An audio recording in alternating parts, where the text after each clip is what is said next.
Well, sometimes I look back and I just wonder, what were we thinking? What was I thinking? We went for a long, long period of time with no resources. And when I mean no resources, I mean no resources. People told us we were crazy to go all in. You know, is this really going to work? I think some of the most beautiful things can emerge through trial and through difficult times. I had been a physician for a long period of time, and I'd had a patient who came to see me, and they would ask me, Dr. Hill, what do you think about the essential oils? And I made the mistake one time of saying, I think that's one of the craziest things I've ever heard. She looked me right in the eye and she said, I am so disappointed to hear that, because that's done more for me than you or any of your colleagues or anyone has ever done for me. And it intrigued me. And over time, I became more intrigued. I became involved with essential oils. And now for the last several decades, this is all that I have focused on and all that I have done.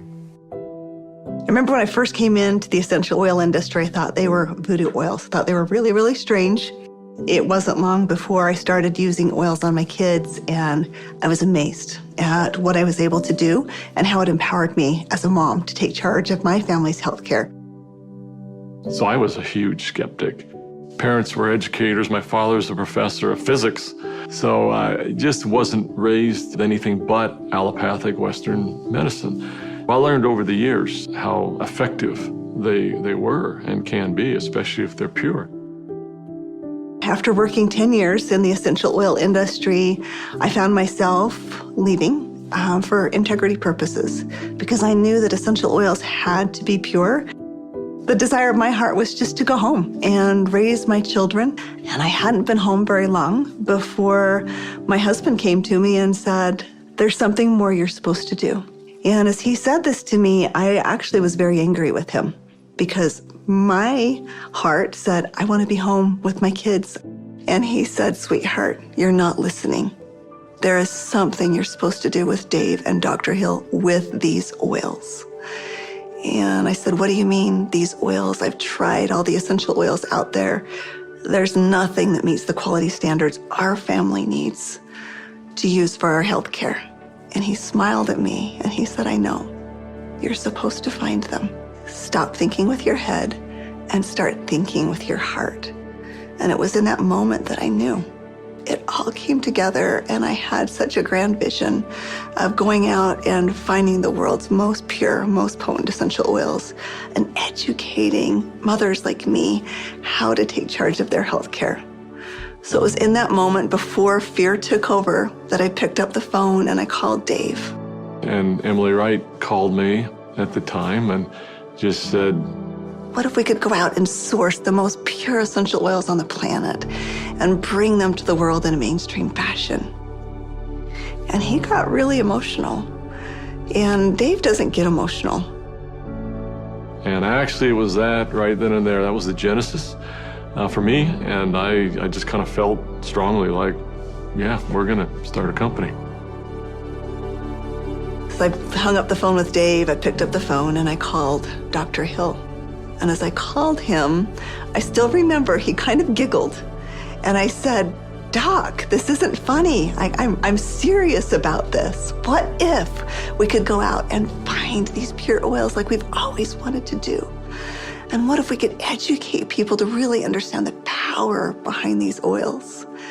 And he said, no, Emily, I'm not laughing because I think your idea is crazy. I'm laughing because I was just getting ready to call you and ask you the very same question. It started with an initial little small meeting in an Italian restaurant. In the far corner, and we met for 5.5 hours until they finally kicked us out of the restaurant because we weren't buying food anymore. And we just started to dream. We would meet anywhere we could find some space to meet. And it was in some strange places. Of course, the basement of the Normal Library was one. We got too rambunctious and they finally kicked us out of the library. Sometimes it was in the basement of our homes. I remember not telling my kids, that I was unemployed and starting a new thing, but the dad was working on a project in the basement. As I did the business plan, I started to realize that this was going to be big. I just knew that with such a good team and product that had changed our lives, we felt like this was going to be significant. So as we began in the spring of 2008, that's when we had a massive falling out with the housing market in the United States. And there was a lot of panic and a lot of fear. We looked at starting this company. The first thing you think is, I got to raise money. I've got to get capital. And we set out to do that initially. And actually ended up, the four of us, back in New York City, visiting with some very high-profile people. And as we gathered together that next morning at that conference table, and we've got, all of these Manhattan-style managers that are meeting with us, and they quizzed us for hours. Finally, at the end of the day, they looked at us and they said, "We believe that your business model is going to work. We believe that you will be successful, and we want to fund your venture. We'll give you $5 million. And we all, of course, felt extremely elated.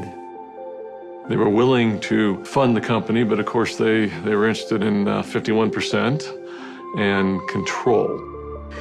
And I just remember the feeling we had as we walked away from that conference table. And the four of us found ourselves in front of the Statue of Liberty. And I remember looking across the water. Almost as if on cue, as I recall, we all just grew somewhat silent. And as we looked out over the water, and I looked at the Statue of Liberty, what rung true to me is we're doing this to give people freedom. And if we take their money, we can't make people free. And we can't make this dream that we have a reality, because they'll never allow us to bring the quality of essential oils that we know we have to light. Because they'll be looking for an exit strategy, they'll be looking for a return on their investment, and that can't be part of the equation. I remember standing right next to Dave Stirling, and Dave looked at me, and in kind of a somewhat shocking way, he asked me, "How much money do you have, Doc?"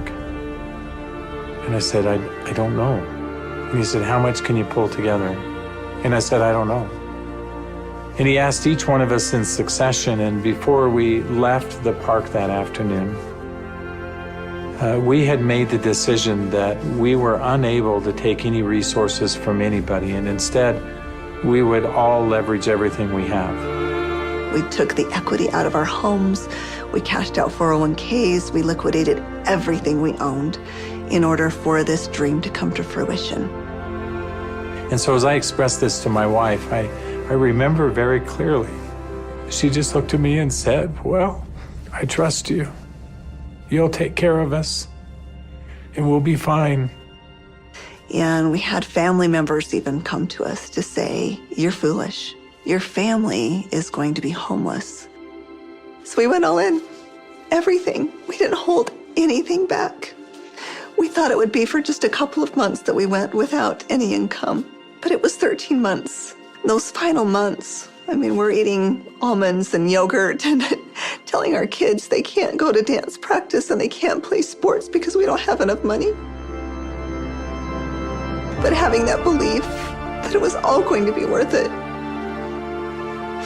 And I remember a day that we had $5,000 left in our account. $5,000, because we had just put together this big oil order. And we didn't know how we were going to make payroll. We didn't know how we were going to make commissions.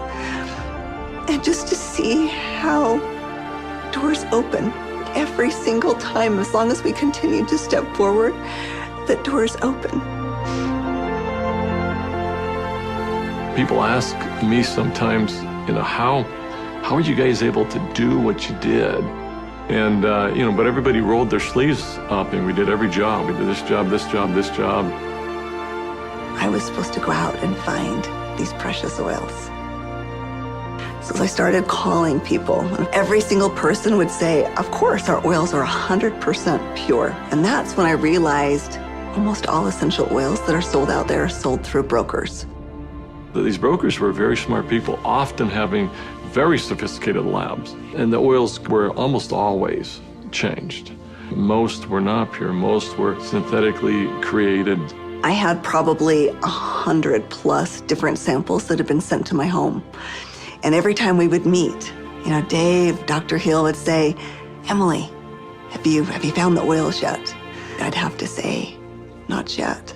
Like, are we going down the right path? Is this really what we're supposed to do? And I remember one beautiful day, I opened up my doorstep and 5 oils showed up all on the same day. It was frankincense, lavender, tea tree, lemon, and peppermint. As I smelled these bottles, I called up Dave and I called up Dr. Hill and I said, "I found the oils." They said, "Don't you dare open them until we're all together." We knew that these oils were absolutely pure, and it gave us just enough confidence, just enough faith to continue stepping forward. I remember that first discussion we had. We talked about the culture of the company. What type of soul do we want dōTERRA to have? And we realized that these oils are experiential. And we realized it had to be a person-to-person model. We had to bring people together. We've got to have a culture of giving back. We have to have a culture of caring. Locking arms with the people who are putting the seeds in the ground, who are harvesting these products. It's making sure that their needs are met. As I look back on it today with dōTERRA, it's overwhelming to me to see the impact it is around the world. There's a lot of sacrifice, but again, those are days we look back on, with some pride. Sacrifice is a really important piece in setting the foundation. Today, we've empowered nearly 8 million families all around the globe. We're now filling 315,000 bottles of oil every single day. And just to think about it on that scale just warms my heart, knowing that every single bottle is changing somebody's life on both sides of the bottle. I think this work has such purpose. It's like, how can we stop?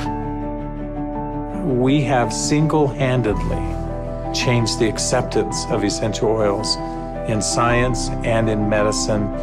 We are so committed to this work. We are so humbled to be stewards of what nature has created so perfectly for us.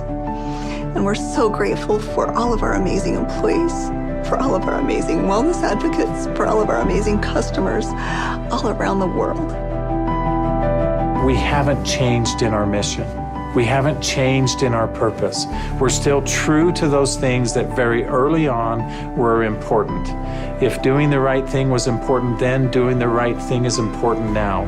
If helping and giving service to other people was important then, it's important now. If sourcing oils differently and doing what had not been done before was important then, it's important now.